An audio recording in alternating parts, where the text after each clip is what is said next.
অনেক ইমামও মাসালা দেন half shirt half pant পরে নামাজ মাকরু, আবার কোনো ইমাম সাহেব বলেন নামাজ আদায় হবে, তবে হাফ শার্ট ছেড়ে ফুল শার্ট পরে নামাজ পড়লে নামাজ সঠিকভাবে হবে। এ সকল মতানৈক্যের সমাধান কি? হাফ শার্ট এগুলি আলোচনা করলে অনেক সময়ের প্রয়োজন, এগুলো অল্প সময় আমার হয় না। হাফ শার্ট পরে আপনি নামাজ পড়বেন কেন? আপনার কি কাপড়ের অভাব? আগে প্রশ্ন। যদি তার কাপড়ের অভাব হয়, এত গরিব হয় যে সে কাপড় কিনতেই পারেনি, তাহলে সে কাপড় নাই, এখন উলঙ্গ হয়ে নামাজ পড়তে হবে। আমার কথা কি বোঝেন নাকি আপনারা? উলঙ্গ হয়ে তাকে নামাজ পড়তে হবে, যে তোর কাপড় নেই। কিন্তু কাপড় আছে, হাফ শার্ট করছে কিসের জন্য? গরমের জন্য। আচ্ছা বলেন তো, আমার নবী পাক সাল্লাল্লাহু আলাইহি ওয়াসাল্লামের দেশ, যে দেশে আমার নবী নাজিল হয়েছেন, এই নাজিল হওয়াটাও কিন্তু আমাদের জন্য একটা আদর্শ। পৃথিবীর সবচাইতে বেশি গরমের দেশ যেটা, সেই দেশের নাম আরব জাজিরা। সুবহানাল্লাহ পড়বেন না? জাজিরাতুল আরব। সেই গরম দেশে একদিকে পাথরের পাহাড় আগুন ধরাচ্ছে, রোদের তাপ পড়ছে আর সেখান থেকে আগুন ঝরাচ্ছে, আরেকদিকে বালু, উত্তপ্ত বালুকারাশি, সাহারা মরুভূমির বালুকারাশি তাপ নিয়ে সেটা আপনার বাতাসের মাধ্যমে, লো হাওয়ার মাধ্যমে সেটা ছড়াচ্ছে। আর সেই জায়গাতে আমার নবী পাক সাল্লাল্লাহু আলাইহি ওয়াসাল্লাম নাজিল হলেন। তিনি কোনোদিন হাফ শার্ট, হাফ হাতা কোনো পোশাক আমার নবী কোনোদিন পরেন নাই। আমার নবী পাক সাল্লাল্লাহু আলাইহি ওয়াসাল্লাম হাফ হাতা কোনোদিন পরেন নাই।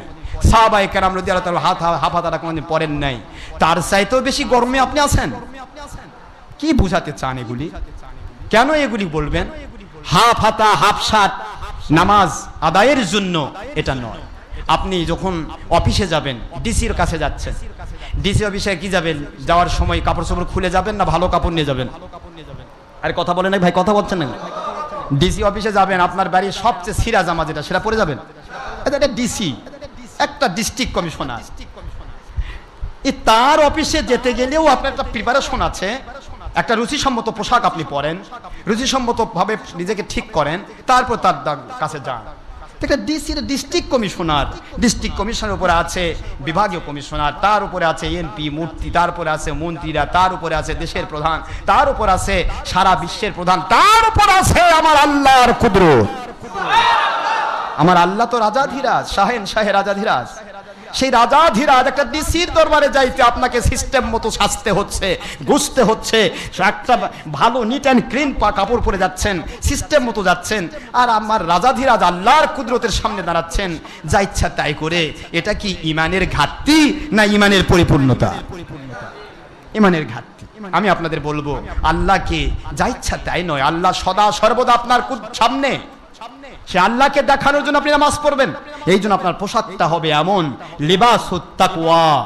কোরআন শরীফে সূরাতুল আরাফে এসেছে, আল্লাহ বলেন তোমরা পোশাক পরবে তাকওয়ার পোশাক। তোরা বলুন সুবহানাল্লাহ। তাকওয়ার পোশাক কাকে বলে? যা ইচ্ছা তাই? মুশরিকদের পোশাক, ইহুদি নাসারার পোশাক? তাকওয়ার পোশাক হচ্ছে আমার নবীজি পাক সাল্লাল্লাহু আলাইহি ওয়াসাল্লাম এবং সাহাবায়ে কেরামের পোশাক। আর এই পোশাক সম্পর্কে আমরা আলোচনা করেছি। আমাদের পোশাকের ছবিও আমরা দিয়ে দিয়েছি, সুন্নতি পোশাক কোনটা। এরপর আমার পোশাকের দলিলও দেওয়া হয়েছে, হুজুর পাক সাল্লাল্লাহু আলাইহি ওয়াসাল্লাম কেমন পোশাক পরেছেন। সুন্নতি কুর্তা, সুন্নতি জামা, সুন্নতি, এগুলির মধ্যে আলাদা মজা। আমার নবীর একটা সুন্নত 100 শহীদের মর্যাদা। ইচ্ছা করে কেন সুন্নত ছাড়বো? তবে নামাজ আপনাকে আমি বলবো, যে সময় আপনার কাপড় নেই, এই অবস্থায় উলঙ্গ অবস্থা নামাজ হবে। কাপড় আছে, সবচাইতে ভালো কাপড়টা যেটা, সেটা দিয়ে আপনি নামাজ পড়বেন। কথা কি বুঝতে পেরেছেন?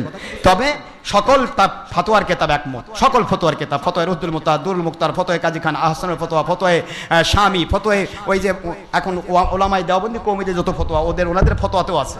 তারপরে ফতোয়া আলমগীর সহ সকল ফতোয়া একমত, আমার নবী পাক সাল্লাল্লাহু আলাইহি ওয়াসাল্লামের সুন্নাহ ভিত্তিক পোশাক যেটা, সেই পোশাক হাফ হাতা নয়, সেটা ফুল হাতা। এটা হাফ হাতা হবে না। ইচ্ছে করে হাফ হাতা পড়বেন, নামাজ অবশ্যই মাকরু হবে। অবশ্যই নামাজ কি হবে? মাকরু হবে। আপনার কাছে ফুল হাতা আছে, আপনি জোরে রাখলেন, জোরে রাখে নামাজ পড়তেছেন। মানুষ যখন মেজাজ খারাপ করে কাউকে পিটানি দিতে চায়, তখন হাত পাও জড়ায়। আপনি কি নামাজে পিটাপিটির জন্য আসছেন? আপনি কেন জড়াচ্ছেন?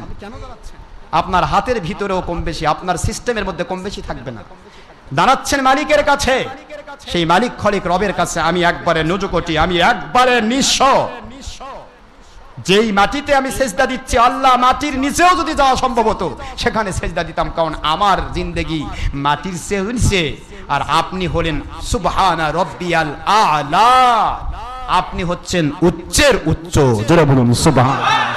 সুতরাং মালিকের কাছে এসে সম্পূর্ণরূপে নিজেকে কমপ্লিটলি নিজেকে সারেন্ডার করতে হবে। আর সারেন্ডারের ভাষা প্যান্ট শার্ট ইন করে একবারে রীতিমতো বেল বটম পরে ওই জাকির নায়েক মার্কা নামাজ, এগুলা নামাজে আমার আল্লাহ এবং নবী সন্তুষ্ট হবে এরকম দলিল পৃথিবীর কোন গোষ্ঠী দিতে পারবে না।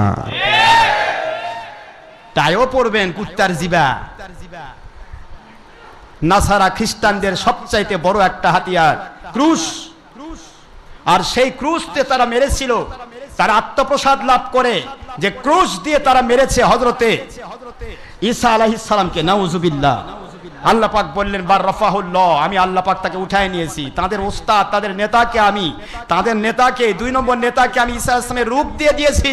তাদের নেতাকেই তারা মেরেছে, তাদের নেতাকে পরে পায় নাই, কিন্তু ঈসা আলাইহিস সালামকে মারার মতো আত্মপ্রসাদ তারা লাভ করেছে, নাউজুবিল্লাহ। সেই ক্রুশের চিহ্ন হলো তাই, সেই ক্রুশের চিহ্ন তাই। ইহুদি নাসারা চেষ্টা করলো যে ওই ক্রুশটা তাদের বুকে ঝুলে দিতে হবে, আর এই ঝুলে দেওয়া থেকে এসেছে টাই, আর টাই থেকেই এসেছে আপনার জামার যেটাকে বলে কল্লি, এই যে এই পর্যন্ত দানা থাকেন একটা, প্রত্যেকটা জামা এখন যে মৌলভী মুন্সিরাও এই জুব্বা পরে, জুব্বা পা দিয়ে ছেঁচড়ে যাচ্ছে, আবার তার আবার এখানে বেল বটম, ও বেল বটম আসছে টাই থেকে। ওরা আলাদাভাবে টাই করে, আর এরা জামার মধ্যে ঢুকায় দিল টাইয়ের মতো করে, বেল বটমটা তৈরি করে একবার এই পর্যন্ত ঝুলিয়ে দিয়ে এটা সেটিং করে দিল। আর কলার এসেছে ইহুদি খ্রিস্টানদের শার্ট থেকে। আমার কথা কি বুঝতে পেরেছেন? কলার কোথা থেকে এসেছে? কলার উপরে কলারটা, যেটা শার্টের কলার আছে না, নাই? কলার ছাড়া শার্ট হয়? এই কলার আসছে ইহুদিদের শার্ট থেকে। আর টাই, এই যে ভিতরে আমাদের তো না, এটা এখানে যেটা ইয়া থাকে, কল্লিটা থাকে, পাঞ্জাবিরা রাখেন, এই কল্লিটাও এসছে কিন্তু ওই টাই থেকে, ওটা সেটিং করে দেওয়া হয়েছে। ওরা টাই এখানে লাগে ঢুলে রাখে, আর আপনার জামার মধ্যে সেটিং করে দিল। এখন এটা পরেই আমাদের 22 নম্বর মুন্সিরা বলতেছে আমি সুন্নতি জামা পরছি। সুন্নতি জামাতে কোনো কল্লি থাকবে না, সুন্নতি জামা সিমিলার হবে। সুন্নতি জামাতে এভাবে কবরও দেওয়া যাবে, সুন্নতি জামাতে থাকবে গুটলি। সুবহানাল্লাহ, জোরে বলুন। এই জন্য সুন্নতি জামা নয়, ওটা টাই থেকে এগুলি এসেছে। খ্রিস্টানদের শার্ট থেকে কলার এসেছে। জামাত পাঞ্জাবির মধ্যে শার্ট, পাঞ্জাবি এগুলি কলারগুলো, এগুলি কিন্তু সুন্নতি নয়। তাহলে টাই পরে প্যান্ট শার্ট ইন করে একবার রীতিমতো নামাজে দাঁড়াচ্ছেন, এ নামাজটা মানুষ দেখানো নামাজ, এটা আল্লাহর নবী দেখানো নামাজ নয়। আপনারা হাদিস করুন, সল্লু কামা রাআইতুমুনি উসাল্লি। আমার নবী পাক সাল্লাল্লাহু আলাইহি ওয়াসাল্লামের বুখারীর হাদিস কি মানেন? আমার নবী পাক সাল্লাল্লাহু আলাইহি ওয়াসাল্লাম বললেন তোমরা সেইভাবে নামাজ পড়ো যেভাবে আমাকে নামাজ পড়তে দেখো। আমার 22 নম্বর মুন্সি ভাইয়েরা, 22 নম্বর দলের যাবতীয় প্যান্ট শার্ট টাইওয়ালা ভাইয়েরা, নামাজিরা, তাদের খেদমতে বলবো আপনারা কি একটা দলিল দিতে পারবেন আমার আল্লাহর হাবিব টাই পরে নামাজে দাঁড়িয়েছে?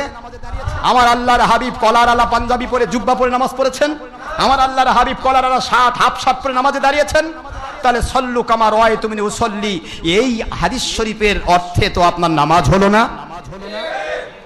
আপনার নামাজের উদ্দেশ্য কি? যদি মানুষ দেখানো হয় তাহলে হবে, আল্লাহ এবং রসুলকে দেখানোর উদ্দেশ্য যদি হয় আপনাকে সঠিকভাবে নামাজ পড়ার চেষ্টা করতে হবে। এটা আল্লাহ রসুলের জন্য। নামাজ আপনি পড়বেন খেলতামাশার জিনিস নয়, এটা আল্লাহ পাককে পাওয়ার একটা মাধ্যম। সুতরাং সেই নামাজে আপনি সেভাবে পড়বেন। হাফ শার্ট পরে অথবা ইচ্ছা করে আস্তিন গুটিয়ে রেখে নামাজ মাকরু। যদি কেউ পড়ে তার নামাজ মাকরু হবে, আর যদি এটাকে জায়েজ মনে করে তাহলে আল্লাহর হাবিবের হাদিসকে অস্বীকার করার কারণে বেঈমান হবে। এটা করবেন না। পারতপক্ষে হাফ শার্ট পরে নামাজ পড়বেন, নামাজ পড়বেন ফুল কাপড় দিয়ে, ফুল পোশাক দিয়ে, ফুল পোশাক দিয়ে পড়বেন। আমি বলবো না আপনার শার্ট পরে নামাজ হচ্ছে না, আমি তা বলবো না। আপনি পারতপক্ষে সুন্নতি জামা পরার চেষ্টা করুন, না পারলে কমের পক্ষে যেটার দ্বারা আল্লাহ এবং আল্লাহর রাসূলের দুশমনী হয় না এমন একটা পোশাক পরেন। লিবাসুত তাকওয়া, আল্লাহ ভীতির পোশাক। এখন আল্লাহ ভীতির পোশাক যদি আপনার হাফ শার্ট মনে হয়, হাফ শার্ট কি আল্লাহ ভীতির পোশাক? প্যান্ট শার্ট আল্লাহ ভীতির পোশাক? আল্লাহর কোরআন বলছে লিবাসুত তাকওয়া। তাহলে লিবাসুত তাকওয়া বলতে জাকির নায়েক মার্কা পোশাক না, লিবাসুত তাকওয়া মানে আল্লাহর ওলি মার্কা পোশাক, আল্লাহর হাবিব মার্কা পোশাক করতে হবে। আপনি যা ইচ্ছা তাই করবেন আর বলবেন আমি হক পথে আছি। হক পথে থাকার দলিল সবাই, অনেকে বলে হুজুর তারা তো অনেক ভালো কাজ করে, সবাই ভালো কাজ করবে। আল্লাহর হাবিব কথা বলেননি যে তারা ভালো কাজ করবেন না। নবী পাক সাল্লাল্লাহু আলাইহি ওয়াসাল্লাম বলেছেন যারা ভালো কাজ করছে না, যারা একবারে ইসলামের কোনো কাজ করবে না, ইসলামের ডাইরেক্ট দুশমনি করবে, তারা তো মুসলিম দাবিদারি নয়, তারা নন মুসলিম হয়ে যাবে। কথা বুঝতেছেন? তারা হয় ইহুদি, নয় নাসারা, নয় খ্রিস্টান, নয় মুশরিক, নয় হিন্দু, অন্য কোনো দল হবে। কিন্তু মুসলমান দাবি করে কিছু মানবে কিছু মানবে না, তারাই বাতিল ফেরকা।